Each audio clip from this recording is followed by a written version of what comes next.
Welcome back to the Just Cash Wellness YouTube channel, coming to you with another episode of the Fully Nourish podcast.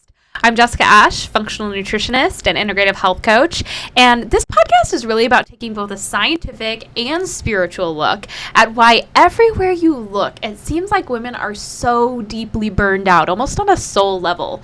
I want to explore together what it looks like to reclaim our feminine radiance and nourish ourselves so deeply and so fully in a world that seems very desperate to dull women down.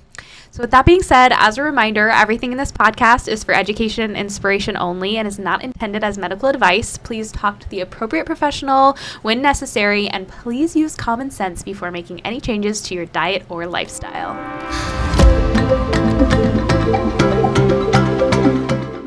Hello.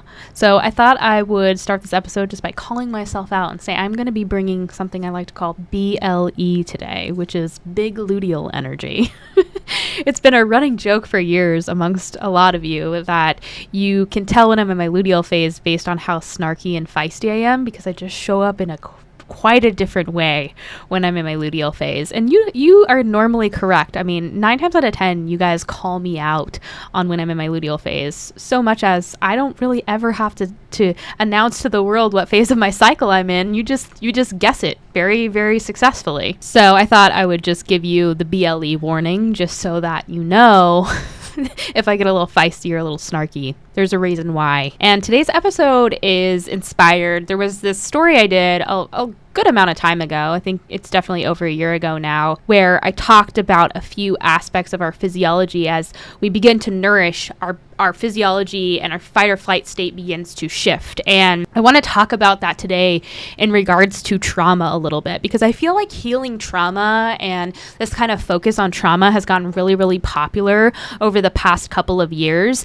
And for some reason, it feels like we're just becoming more and more unresilient as a society. Is it possible that our focus on our trauma is making us less resilient? And I want to talk about some real tangible reasons why that could be. So it is inspired by the journey highlight, but we're going to dive a little bit deeper in regards to what people are experiencing physiologically. But before we dive in, you probably noticed, but today is Tuesday, or when this episode is coming out, it's Tuesday.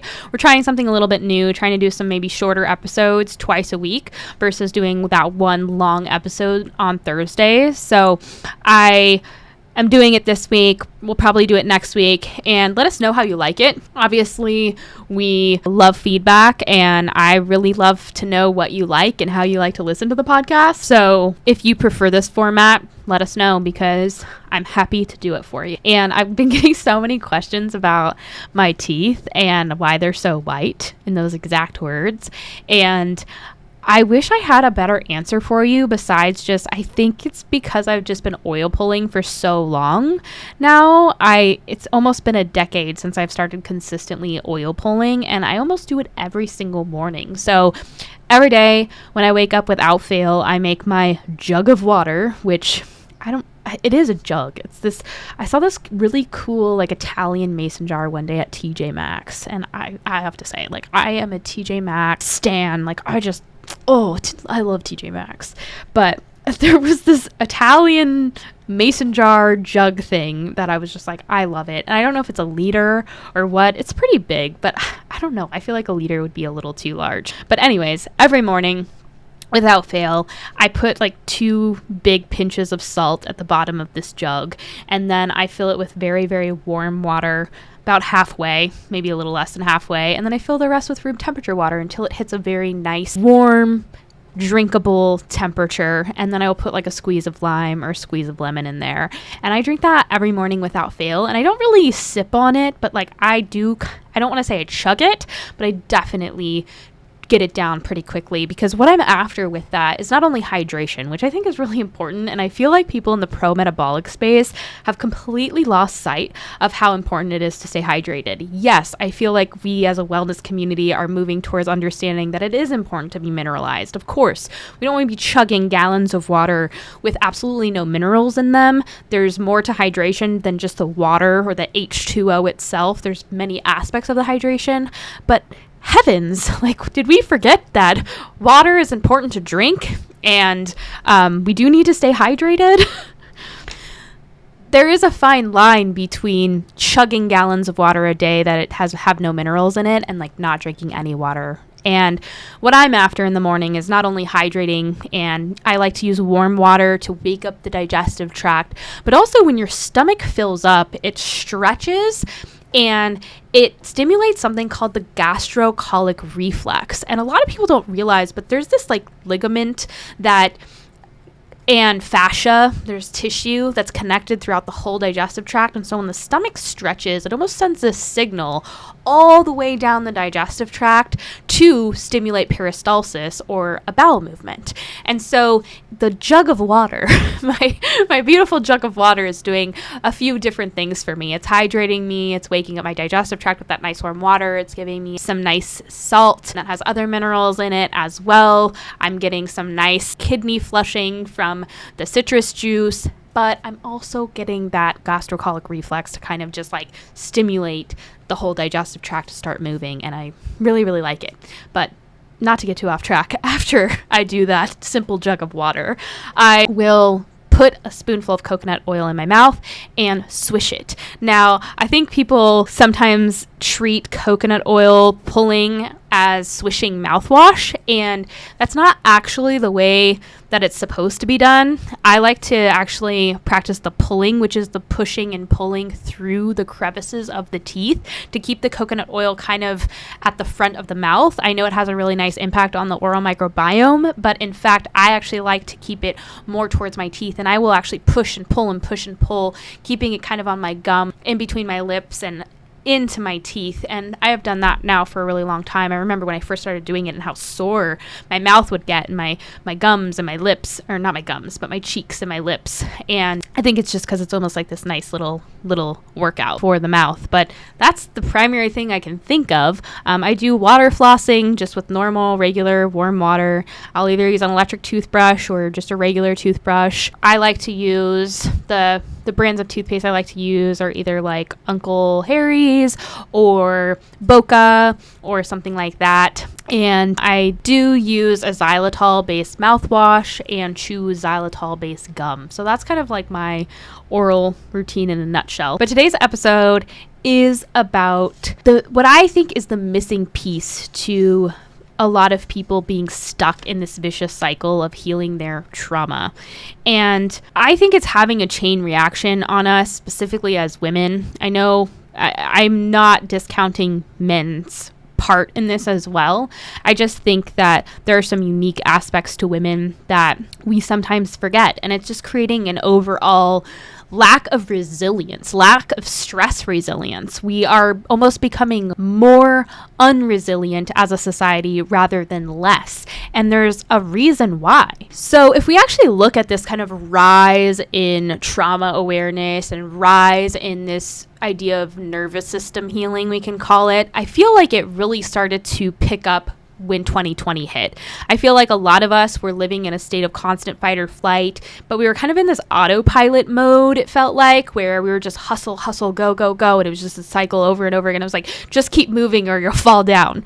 Whereas then once we all had to slow down and kind of everything came to a halt, we became much more aware of our patterns of behavior and recognizing, like, here I am, I'm slowing down, my stress is a lot lower, yet internally I just feel such immense amounts of stress and pressure. I'm stuck in these survival patterns. I'm stuck in these anxious and stressful patterns, and it feels like I can't get out of them. And so then it led to us realizing, like, oh wow, I have some patterns of behavior that really aren't serving me and are actually probably something that I developed from a long time ago that I don't really need to have anymore. I've had some experiences that have shifted and shaped me, but that kind of started to metamorphosize and turn into this obsession with trauma. And I feel like over the years, almost every hard experience we've ever had is now being referred to as trauma. That going through an experience that is difficult or brings painful feelings or is hard is now being considered trauma. And I went through this too, where at first the idea of trauma almost like validated the experience and was like, yeah, that was hard. That was traumatic. Like, yeah, of course that shaped me. But over time, what I've realized, and this is something that I have personally had to go through because part of my hermit chapter, as you ladies have so lovingly called it, I'm going to just stick with that term because I really liked it. I talked about that in last week's episode where I went through this burnout, and it was more of like a spiritual and creative burnout that really flowed over into the physical. I had been nourishing for so many years and kind of dealing with small little patterns of behavior, but then what I tried to do was to just like dig into all my experiences and take this this approach that so many people are taking right now, which is just like, I'm just gonna dig deep and just rip the parts of myself out that have shaped me. And it very quickly became physically impactful. And I think that's what a lot of people underestimate is even when we become extremely nourished, and I think a lot of us go through that journey, right, where we start to just focus on meeting our basic biological needs. We start to basically nourish ourselves. We start to focus on biologically appropriate nutrition. We start to understand our own nature and our own physiology and start nourishing from that place. And that allows us to start really changing on a cellular level, because once our body can create enough energy, it's really game over. It becomes a almost momentum-like approach that our cells become able to generate energy much better. And over time, the cells really begin to shift the structure of the body. And I think that leads to a natural type of processing that the body goes through over time, where the body often will put things into what I almost see as dormancy, or put things away for later until the body has enough energy to process that thing. And so I think a lot of us have these stored experiences where we go through them at the time. It's almost like going through the motions, but we don't really fully accept how they've impacted us from a physical level, a spiritual level, an emotional level, or even just a personality level. And they're sitting there kind of just stored in our tissue, waiting to be worked through. And so you kind of see this process as over time, as women begin to focus on their physical nourishment, and this happened to me as well. Over time, you start to see like, wow, these experiences and processes are just kind of bubbling up. Like I'm almost becoming more and more of my behavior patterns that are keeping me in this survival state, in this fight or flight state. And it's almost like my body is asking me or giving me the opportunity to deal with them. But that is interesting to me because that's more of a body-led situation where the body starts to bring things up, and then it's like, okay, it's time to start working through these things. This is kind of my next step on my healing journey, if we want to call it that. But what we're seeing right now is people are recognizing their patterns of behavior that are holding them back, and they're kind of diving into this idea of like, I have to heal my trauma. It's almost this like surgery-esque approach where we go from sometimes really truly being a victim at one point. I'm not denying that some of us go through extremely traumatic experiences, but what happens is we go from being a victim at one point and then taking that one experience that shifted and shaped us and kind of formed some patterns of behavior that we have still and we carry to this day. And we go from that to then becoming a victim of our own trauma. And you see this a lot with awareness, right? And this doesn't just happen with trauma. This happens with, anything. We become hyper-focused on something, and it almost becomes our whole reality. And we go from having that be just a part of us or an experience we're going through to that thing becoming a part of our identity. And so many of us right now are walking around because we're so hyper fixated on our trauma. Now we become a victim to our trauma. We went from being a victim at one time. We had one experience that has shaped us and shifted us, and I'm not downplaying that. But then what has happened is we now are carrying that physiologically as we're in this constant state of fight or flight because we're constantly marinating on something, and it's a part of our awareness, and it's shaping our reality. And then if we're not careful, it actually will become a part of our identity. And, like I said, this doesn't just happen with trauma. You see this happen with people who get diagnosed with diseases, or, I have been guilty of this so many times where, I made PCOS a part of my identity, or I made Hashimoto's a part of my identity, or you see people make their dietary choices a part of their identity. Like we're somebody, Humans are very susceptible to doing this, but to me, it's a symptom of such a bigger problem. And the problem is that we don't have a strong sense of self. Like, we don't know who we are at the very core of us. There's no confidence in who we are, what we stand for, what drives us, what our purpose is, what our nature is. We have a very weak sense of self. And so we operate and move through life in that way. And part of being healthy and part of healing is establishing a strong sense of self. That is why I teach you guys your nature, right? I think of it as kind of the 3 N's, which is nature, nourish, nurture, which is like you have to learn your feminine nature to be able to appreciate it and honor it. Then it's really important to nourish yourself towards something and to that nature. And then once you have nourished yourself, you're able to now nurture, and not just nurture yourself, but nurture your family, nurture the people around you, nurture your community.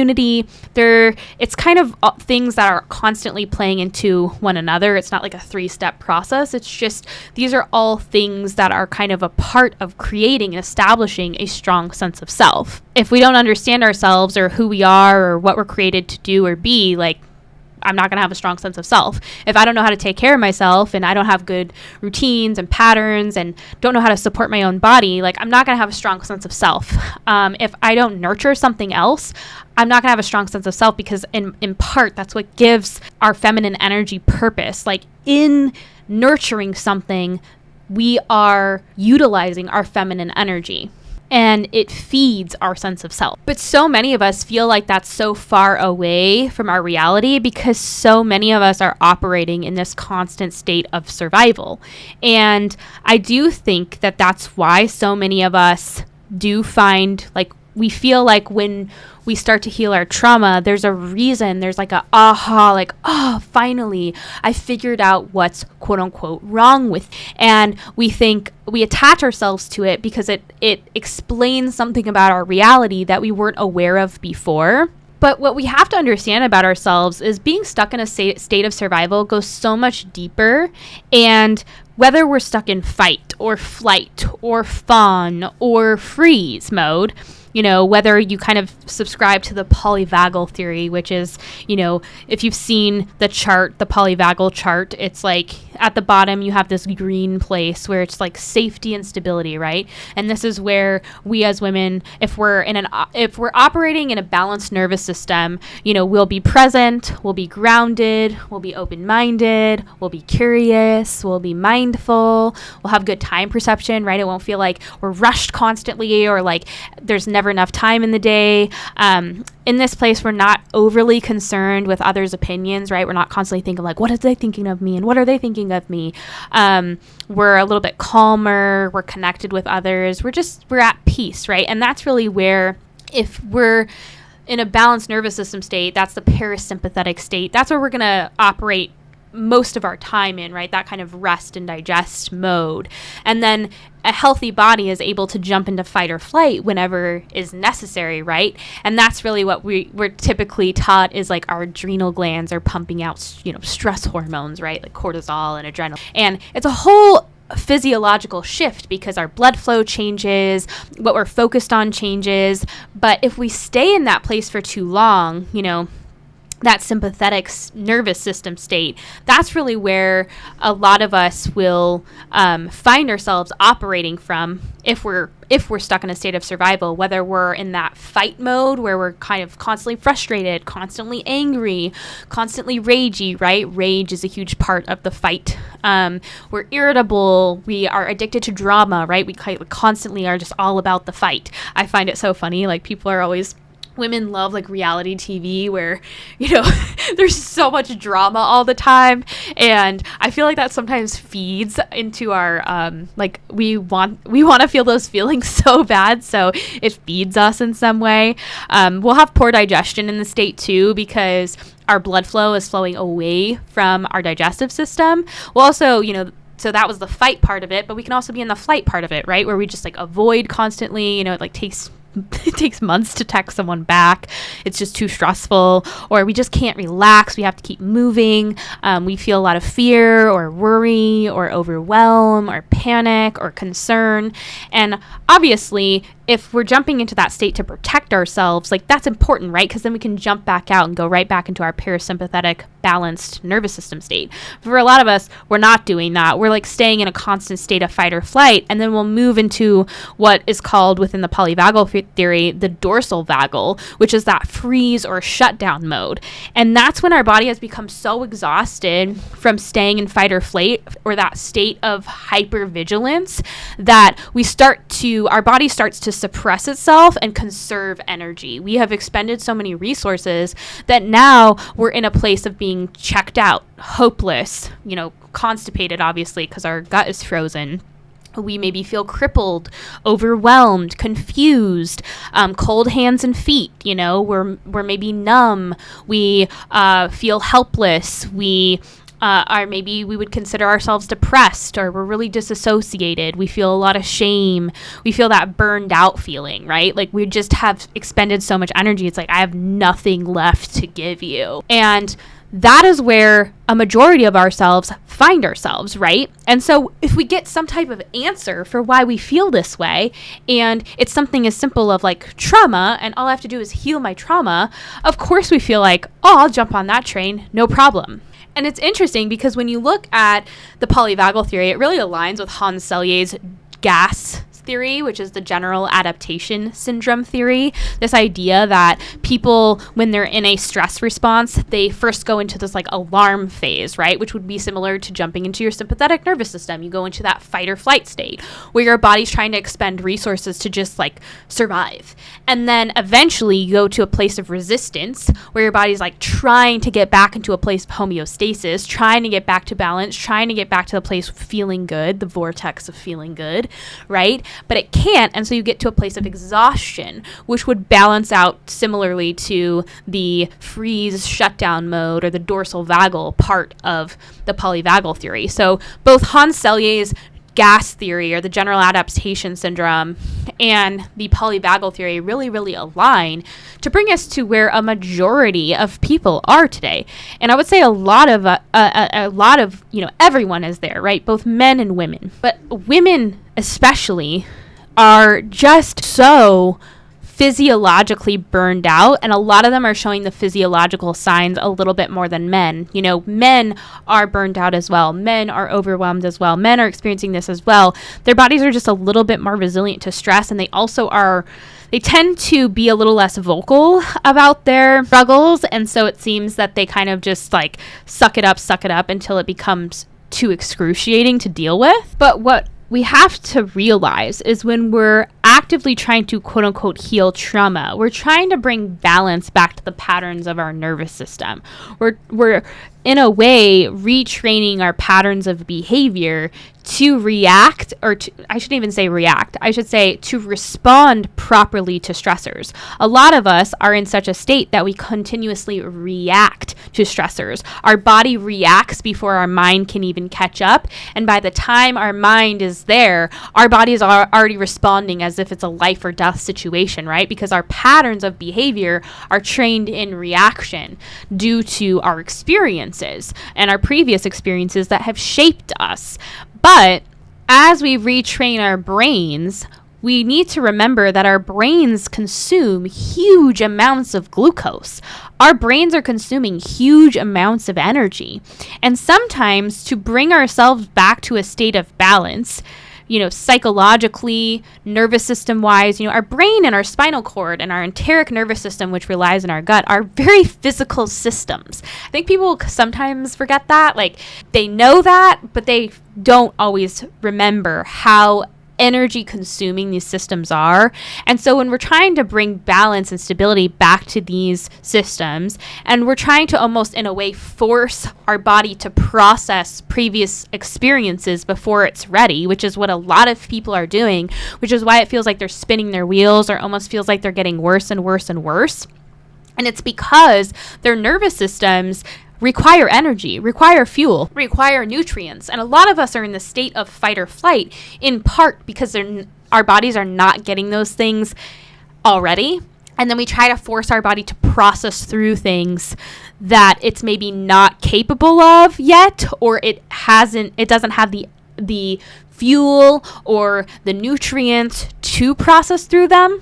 And then we're left wondering why we're feeling so burned out, why we're feeling so low energy, why we're feeling like we're almost on this roller coaster, this emotional roller coaster. If the end goal of healing our trauma or processing our experiences, as I like to call it, processing our experiences, facing our experiences, coming to terms and acceptance with our experiences, if that is really the end goal, then it's really important to remember that the whole goal is to create safety and stability within the body and within the system. And if we are doing only the mental and emotional work, but we're not doing the nourishment work, right? We're not providing our body the fuel it needs to be able to physically process through the experiences and the stored things. Because a lot of times it's interesting when you look at fascia research, a lot of people think that all of our experiences are stored in our brain, but that's not true. It's been science has been showing more and more that we actually hold our experiences within our tissues, and different places within our body store different experiences. And this actually shows up physically as fascia, that web-like tissue that connects all of our muscles. It almost shows up physically as like fascial adhesions. And these fascial adhesions aren't just physical adhesions that store memories and experiences, but they actually store up other things like junk, like, toxins we're exposed to and chemicals we're exposed to that our body maybe doesn't have the energy to process at the time, and heavy metals and hormones and different things that as they are released, they actually release that stuff into the lymphatic system, release that into the system to be detoxified and metabolized appropriately. And there's a reason why when we're emotionally or spiritually working through our past experiences, there's a reason why we physically feel it. And it's not just because it's energetically intense, which it is, but our body's actually processing physical things.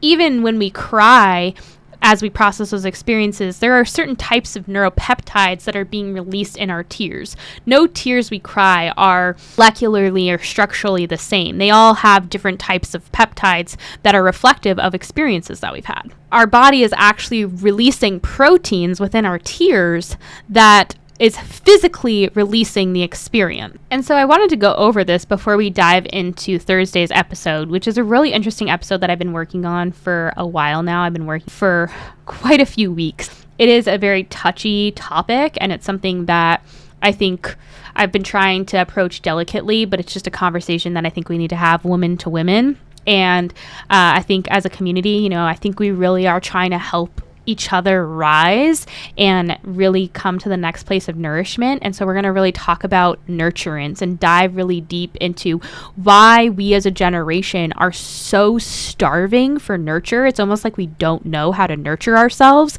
And I've been really thinking deeply about the reasons why. But as we quote unquote heal our trauma or work through our experiences, it's so important for us to not become a victim of our own trauma or identify ourselves through our trauma, make it a part of our identity, because then physically we're gonna want to hang on to it. It's so important to reframe our trauma as experiences that we've gone through that have shifted and shaped our current behaviors and have stored very physically within our system. And so as we bring these things up and as we rewrite these patterns, it is so important for us to nurture ourselves through the process. If I was to give 3 action steps that I'm just seeing so many people like unneededly suffering, I guess that's the way to say it. I don't know if that's like proper English or proper grammar, but I just feel like people are just needlessly suffering.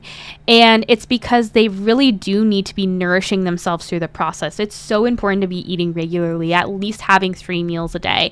If we can't nurture ourselves on a basic level, we have no business drudging up deep experiences that have shaped us and shifted us as a human being, because it's just going to be absolute hell when we're trying to process those things. We absolutely need fuel. We need nutrients. We need movement. We need motion to be able to process those things. And if we don't have those things, it's going to be very difficult for those experiences to process through our bodies appropriately.